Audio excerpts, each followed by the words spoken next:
Whenever I get the opportunity to recommend a book about Jane Austen, I always recommend this one. This is Fay Weldon's Letters to Alice on First Reading Jane Austen. This book was extremely pivotal in the way I think about Jane Austen and her works. It also shapes the way I think about Regency England and, by extension, the way I think about any book set in Regency England. Although this is structured as a novel, many people can't help noticing that this is really a set of essays about Jane Austen and about the writing process, structured as an epistolary novel. But I discovered something when I came to look at the reviews on places like Goodreads.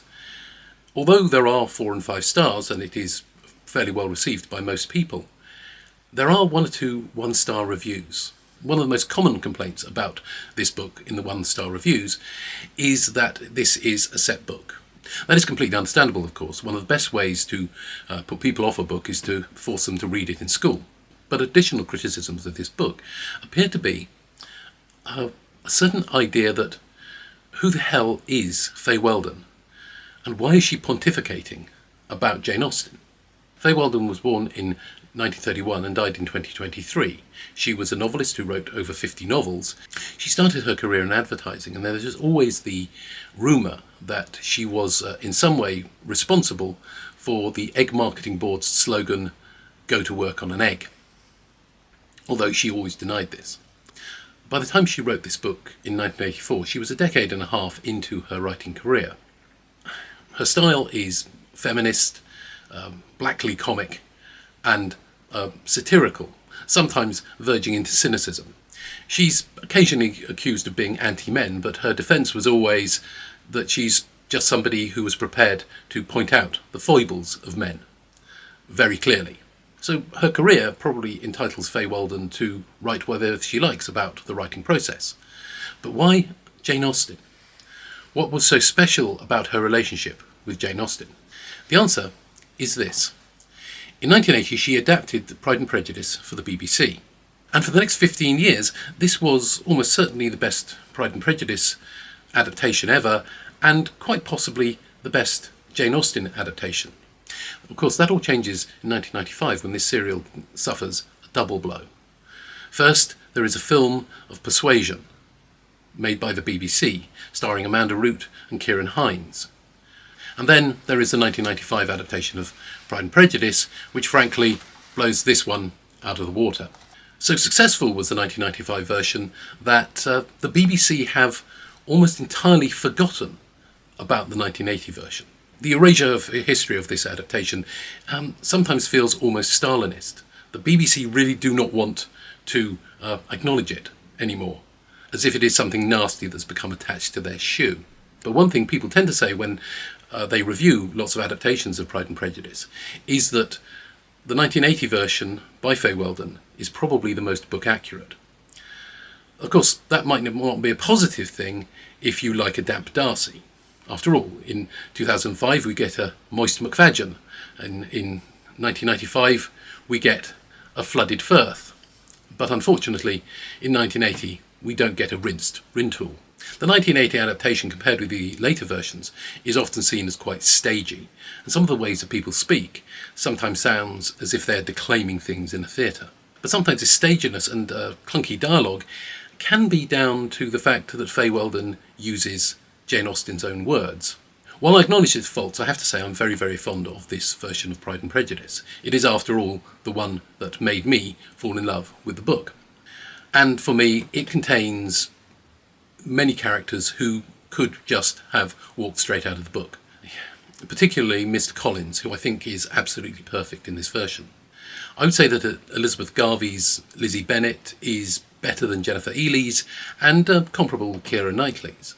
I like David Rintoul's Mr. Darcy, although he is very stiff and formal and not the least bit sexy. Of course, if you do think Mr. Darcy should be sexy, I encourage you to write down your favourite Mr. Darcy is sexy lines from the book in the comments below. I rarely get comments on my videos.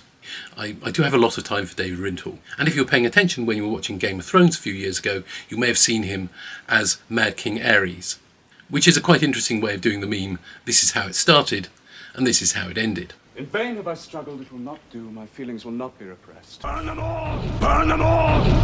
Another characterisation in the adaptation I like is Judy Parfitt's Lady Catherine de Bourgh, who I think fits very well with the idea that she should be once very fine looking. And Judy Parfitt certainly seems to fit that. And also she's more age appropriate for somebody who'd have a daughter the age of Anne de Bourgh, which is more than can be said for later incarnations of Lady Catherine. Another thing I like about Fay Weldon's 1980 adaptation is the portrayal of the Mr. and Mrs. Bennet, Maury Watson and Priscilla Morgan. Now, of course, this is actually one of the departures from the book. In the book, we're supposed to highly dislike Mrs. Bennet and love Mr. Bennet. But Fay Weldon has seen the dark side of Mr. Bennet. And Fay Weldon attributes Mrs. Bennet's nerves to the idea that if she's got 5 living children, she probably had double that number of pregnancies. Now, of course, it is the right of any adapter of a novel to make changes to that novel in order to bring it to television or film. And these days they're often made to justify it. And I think that that is something that happens in this book. For me, what happens when Fay Weldon writes Letters to Alice is that she is telling us why she made the decisions she made. In her retelling of Jane Austen's life, she is explaining her motivations and her thoughts. But one of the really odd things about this book is that she never once mentions that she made the adaptation. And perhaps that's why people don't connect this book and the adaptation, because there is no evidence of it.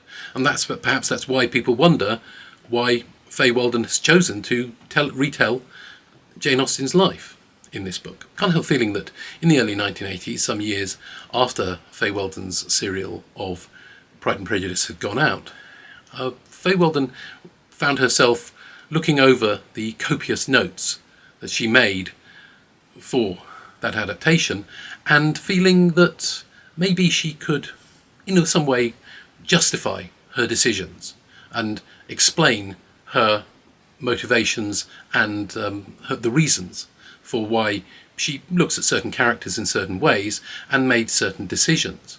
Of course, as I said, she doesn't mention the fact that she's adapted it, but if you know that she did adapt it and have seen her adaptation, you can understand why she did things from the reasons that she gives in the book. And I think that's the important thing here, that her adaptation and her book complement each other. You'll get a greater appreciation of Letters to Alice if you watch Fay Weldon's adaptation of Pride and Prejudice, and reading this book will enrich your appreciation of Fay Weldon's adaptation. Certainly that's what happened to me. As I said, this is very important to the way I think about Jane Austen, and has in many ways enriched my appreciation of Jane Austen and her works. So I hope you'll give this book a try and give the adaptation a try. Unfortunately, as I said, the BBC don't really like to admit that the 1980 adaptation exists. They never actually brought out a DVD of it, and although it pops up occasionally on BBC Run or associated streaming services, it is not a regular place there.